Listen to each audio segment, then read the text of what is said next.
there are two fundamental attitudes toward life and its sorrows. Those with the first attitude blame the world. Those with the second ask what they could do differently. It's much easier and much more gratifying to your basest desires to blame someone else for your misery. They said I couldn't. They said I wouldn't. They said they didn't believe in me. They said I couldn't because of my circumstances. I couldn't because of my past. Because it hadn't been done before. I said, so what? You can complain and remain the same, or you can decide, commit, and work towards becoming someone that no one thought you could be. You have to deal with the reality of the situation. Dwelling and pondering and crying doesn't do shit, and it especially doesn't do shit in this echo chamber. In this arena, there is no crying. You can cry, you're just gonna lose. And I have bad news about complaining and crying. Nobody gives a shit. I may not like it, but I'm not a whiner, I'm a warrior. I know I can handle this. You have that attitude, you'll come out stronger, increased, promoted, better than you were before. We've all heard the saying, no pain, no gain. If everything was always easy, we wouldn't be prepared for our destiny. You don't like where you are? Change something. You don't like your body? Change something. You don't like your job? Change it. Do something about it. Complaining about your situation is not going to change your situation. No one is coming to save you. Negative is normal. It's not successful, but it's normal. It's part of life. You must learn to handle the negative. Don't ignore it, handle it. You don't have to live in it. You don't have to dwell on it, but you do have to handle it, my opinion. And I'm saying to you, what if all of us took that attitude after we face a rejection and a no, or we have a meeting and no one shows up, or somebody say, you can count on me, and they don't come through? What if we have that kind of attitude? The car's repossessed. Nobody believes in you. You've lost again and again and again. The lights are cut off, but you're still looking at your dream, reviewing it every day, and say to yourself, it's not over until I win.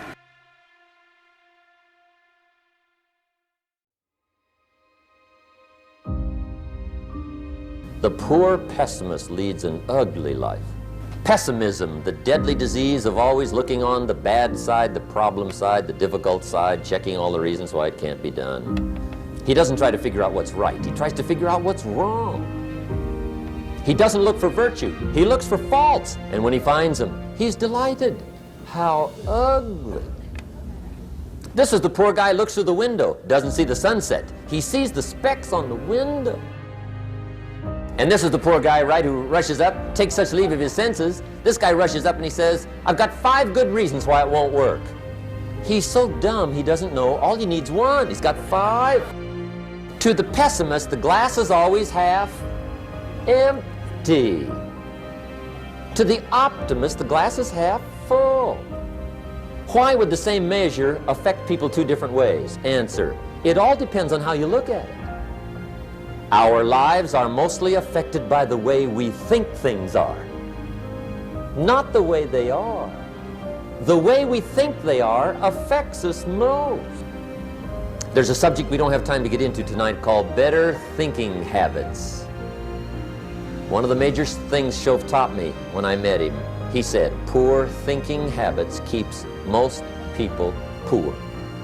Not poor working habits. Most people work hard, but they don't think hard. And Shove taught me that the mind is like a factory, a mental factory. And whatever you think about all day long pours ingredients into this mental factory. And that's what builds the economic, social, financial fabric of your life. He quoted me a Bible phrase that says, as you think, so you become. How awesome. When he talked about poor thinking habits, he had me. I used to start the day reading the morning newspaper. I mean, you can believe that or not.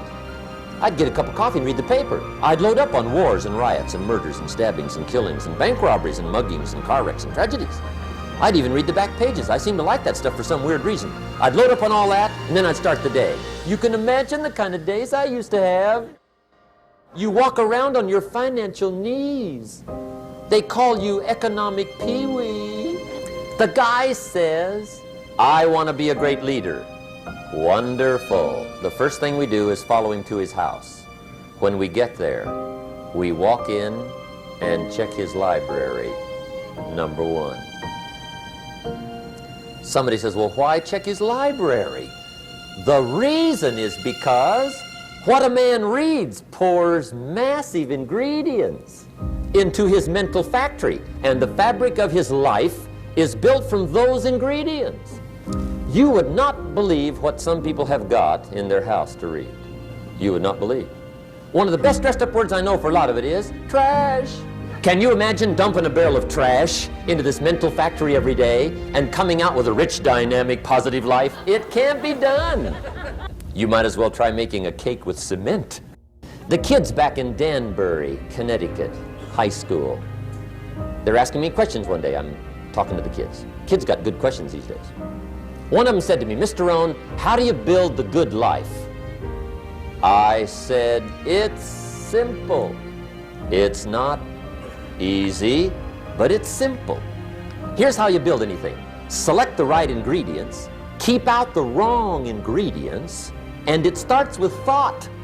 Everything starts with thought. So you must be wise and careful what you think about, because that starts everything. You got to be wise and careful. I asked the kids, what would happen if somebody dropped sugar in my coffee? They said, well, you'd be okay. I said, what if somebody dropped strychnine in my coffee? They said, well, you'd be dead. I said, correct. Lesson 1. Life is both sugar and strychnine. You gotta be careful. I said, what if my worst enemy drops in the sugar? They said, well, you'd be okay. I said, what if my best friend, even by accident, drops in the strychnine? They said, well, you'd be dead. I said, correct. Lesson 2, watch your coffee. You got to be careful. See, it doesn't matter who hands you the bad stuff. It doesn't matter where you get the bad stuff.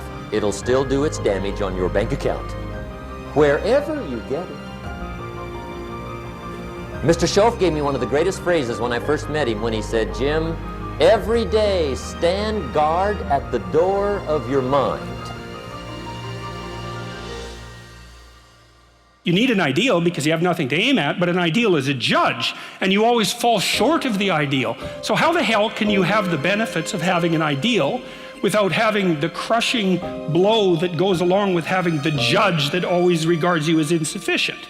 So I was trying to work that out in the chapter, and this is something I've had to work out a lot as a clinical psychologist. It's like, well, let's say you need a goal, but we don't want to let your distance from the goal crush you. So you got to set up a goal, and then you got to make the goal, break the goal down into parts so that you can move towards it and you have a fairly high likelihood of doing it. So that's a bit of practical, I wouldn't say advice, it's because it's better than advice. It's some practical knowledge about how to go about achieving an aim. Set a high aim, but differentiate it down so you know what the next step is, and then make the next step difficult enough so you have to push yourself past where you are, but also provide yourself with a reasonable probability of success. It's also what you do with children, right? You want to push them because they need to grow up and be more than they are, right? But you don't want to crush them with constant failure. So what you do is aim high and make the goal difficult but proximal. One of the things I've thought about a fair bit is the meaning of the Sermon on the Mount.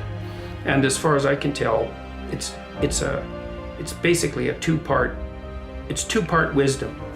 The first is that you should aim at the highest good that you can imagine. And that would be a good that includes everyone, right? So if I wanted what was good for you, say, if I genuinely wanted it, I'd want it in a way that was good for you now and good in the long run and good for you and your family and your community and maybe good for me too. You know, you could conceive of that as the desire. And I think that's a good definition of love. is that you actually want the best possible outcome.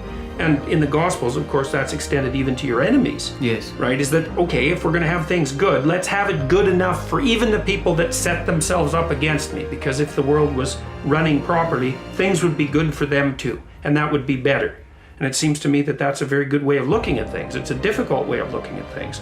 And then the second part of the Sermon on the Mount is something like, having established that as your aim, which is no easy thing, by the way, right? Because you have to be pretty clear-headed and single-minded to actually want that to be your aim.